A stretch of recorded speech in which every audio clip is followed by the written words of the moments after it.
Chapter 2, in which Tigger comes to the forest and has breakfast. Winnie the Pooh woke up suddenly in the middle of the night and listened. Then he got out of bed and lit his candle and stumped across the room to see if anybody was trying to get into his honey cupboard, and they weren't. So he stumped back again, blew out his candle, and got into bed. Then he heard the noise again. "Is that you, Piglet?" he said. But it wasn't. "Come in, Christopher Robin," he said. But Christopher Robin didn't. "Tell me about it tomorrow, Eeyore," said Pooh sleepily. But the noise went on. "Row, row, row, row, row," said whatever it was, and Pooh found that he wasn't asleep after all. "What can it be?" he thought. "There are lots of noises in the forest, but this is a different one. It isn't a growl, and it isn't a purr, and it isn't a bark, and it isn't the noise you make before beginning a piece of poetry, but it's a noise of some kind, made by a strange animal, and he's making it outside my door. So I shall get up and ask him not to do it." He got out of bed and opened his front door. "Hello," said Pooh, in case there was anything outside. "Hello," said whatever it was. "Oh, hello, hello. Oh, there you are," said Pooh. "Hello, hello," said the strange animal, wondering how long this was going on. Pooh was just going to say, "hello," for the fourth time, when he thought that he wouldn't. So he said, "Who is it?" instead. "Me," said a voice. "Oh, well, come here." So whatever it was came here, and in the light of the candle, he and Pooh looked at each other. "I'm Pooh," said Pooh. "I'm Tigger," said Tigger. "Oh," said Pooh, for he had never seen an animal like this before. "Does Christopher Robin know about you?" "Of course he does." "Well, it's the middle of the night, which is a good time for going to sleep. And tomorrow morning we'll have some honey for breakfast. Do Tiggers like honey?" "They like everything." Then if they like going to sleep on the floor, well, I'll go back to bed," said Pooh, "and we'll do things in the morning. Good night." And he got back into bed and went fast asleep.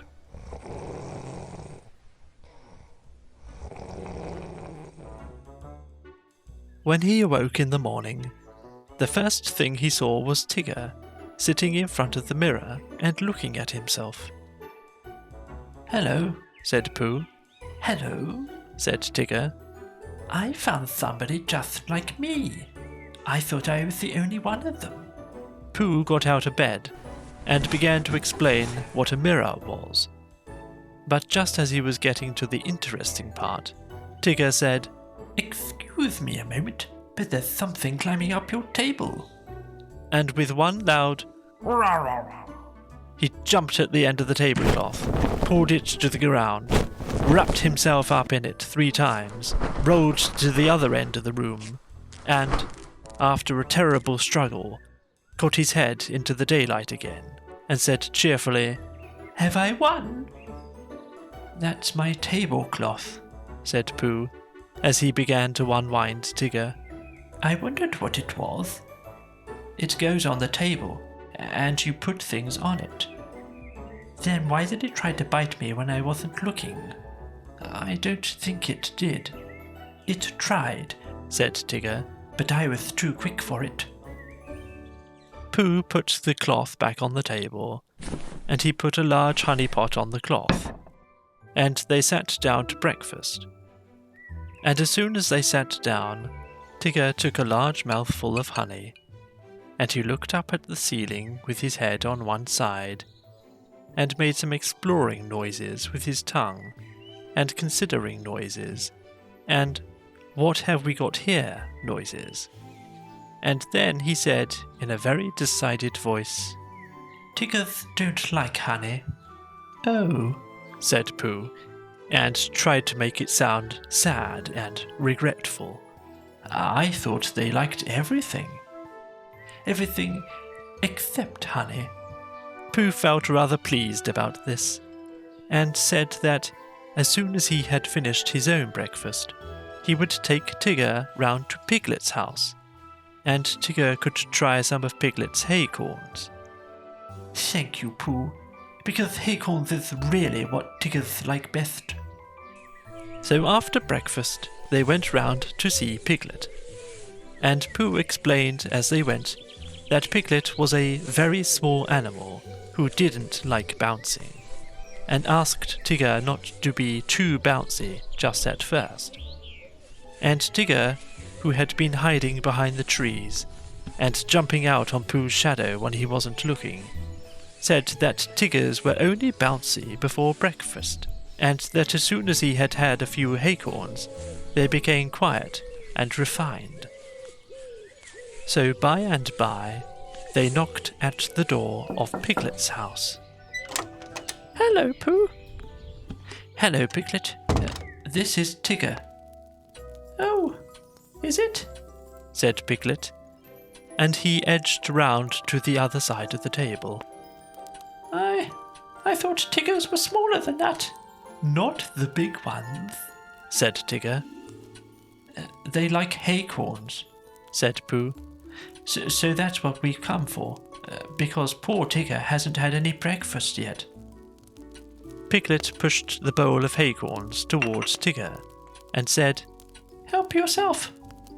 And then he got close up to Pooh and felt much braver, and said, "So, you're Tigger? Well, well," in a careless sort of voice. But Tigger said nothing, because his mouth was full of acorns. After a long munching noise, he said, "Ears." And when Pooh and Piglet said, What? He said, "Scusi," and went outside for a moment. When he came back, he said firmly, "Tiggers don't like acorns." "But you said they liked everything except honey."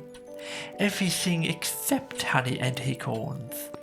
When he heard this, Pooh said, "Oh, I see." And Piglet, who was rather glad that Tiggers didn't like acorns, said, "What about thistles?" "Thistles is what Tiggers like best." "Then let's go along and see Eeyore." So the three of them went, and after they had walked and walked and walked, they came to the part of the forest where Eeyore was. "Hello, Eeyore. This is Tigger." "What is this?" "This." Tigger smiled his happiest smile and said nothing. Eeyore walked all round Tigger one way, and then turned and walked all around him the other way. "What did you say it was?" "Tigger." "Tigger. Ah. He's just come." "Ah." And he thought for a long time, and then said, "When is he going?"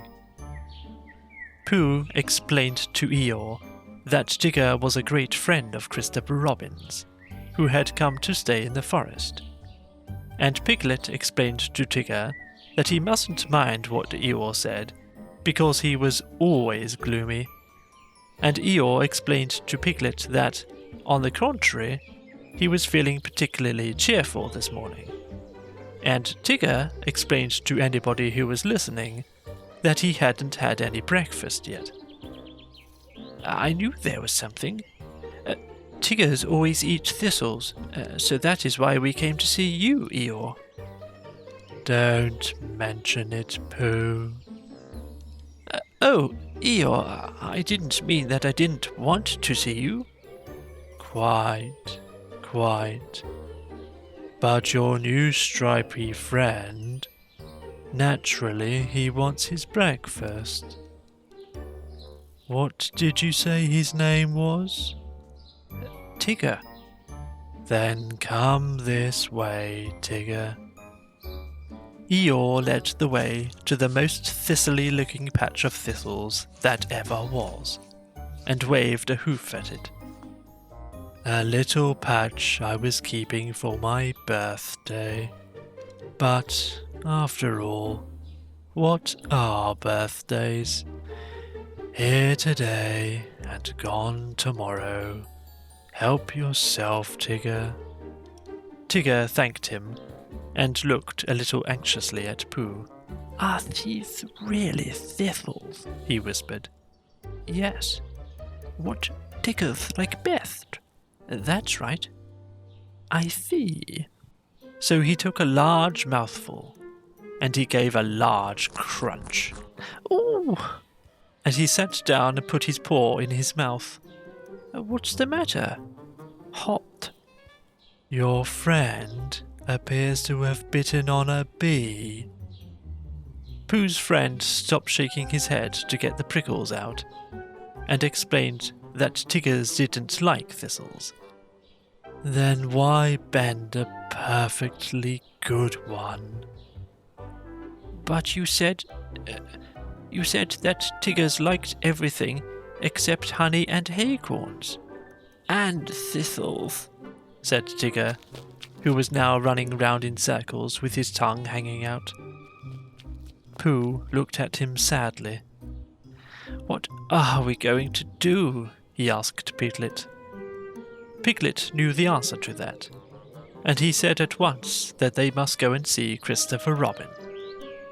You'll find him with Kanga, said Eeyore. He came close to Pooh and said in a loud whisper, Could you ask your friend to do his exercises somewhere else? I shall be having lunch directly, and don't want it bounced on just before I begin. A trifling matter, and fussy of me, but we all have our little ways. Pooh nodded solemnly, and called to Tigger. Come along, and we'll go and see Kanga. She's sure to have lots of breakfast for you. Tigger finished his last circle, and came up to Pooh and Piglet. Hot, he explained with a large and friendly smile. Come on. And he rushed off.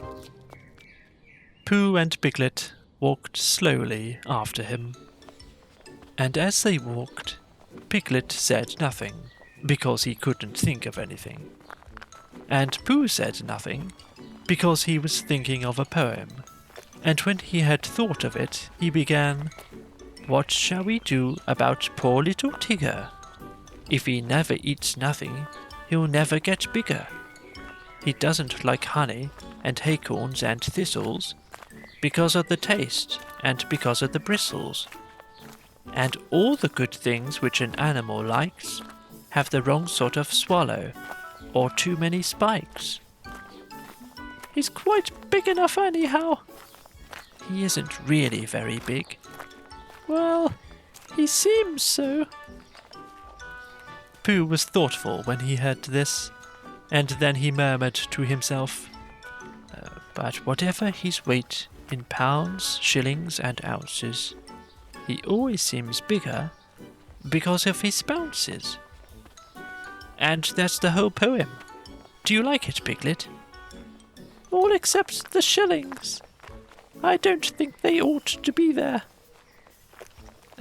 They wanted to come in after the pounds, so I let them.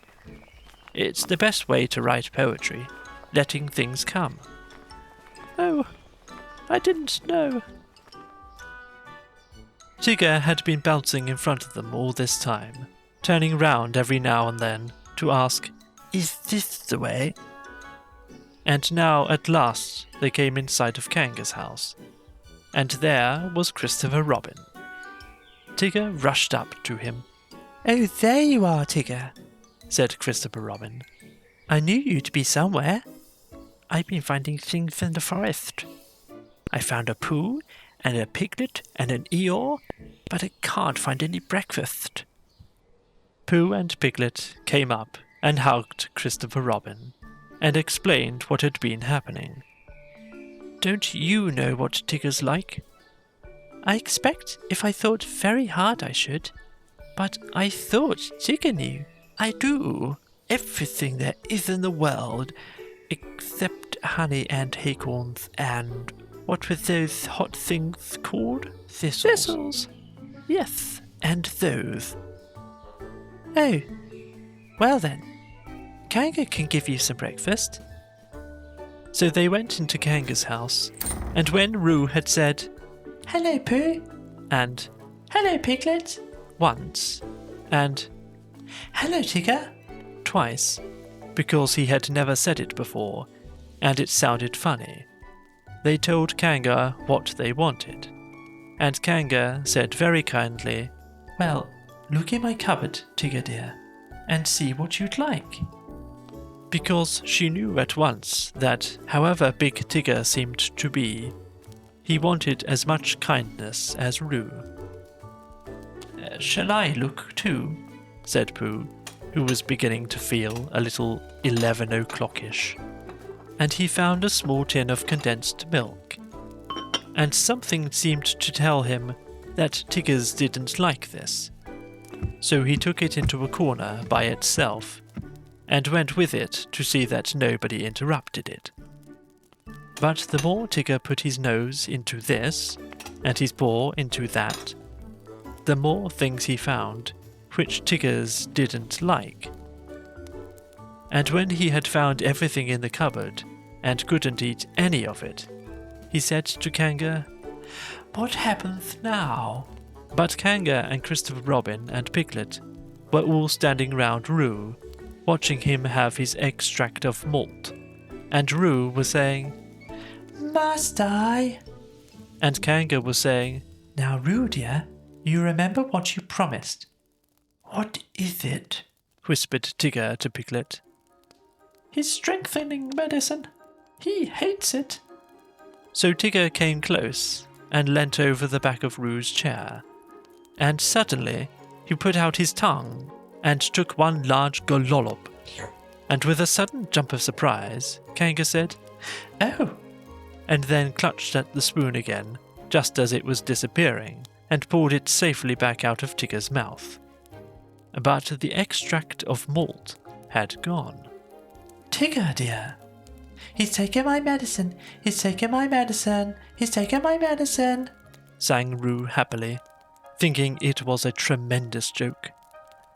Then Tigger looked up at the ceiling and closed his eyes, and his tongue went round and round his chops in case he had left any outside. And a peaceful smile came over his face as he said, "So that's what Tigger's like." Which explains why he always lived at Kanga's house afterwards, and had extract of malt for breakfast, dinner, and tea. And sometimes, when Kanga thought he wanted strengthening, he had a spoonful or two of Roo's breakfast after meals as medicine. "But I think," said Piglet to Pooh, "that he's been strengthened quite enough." The end.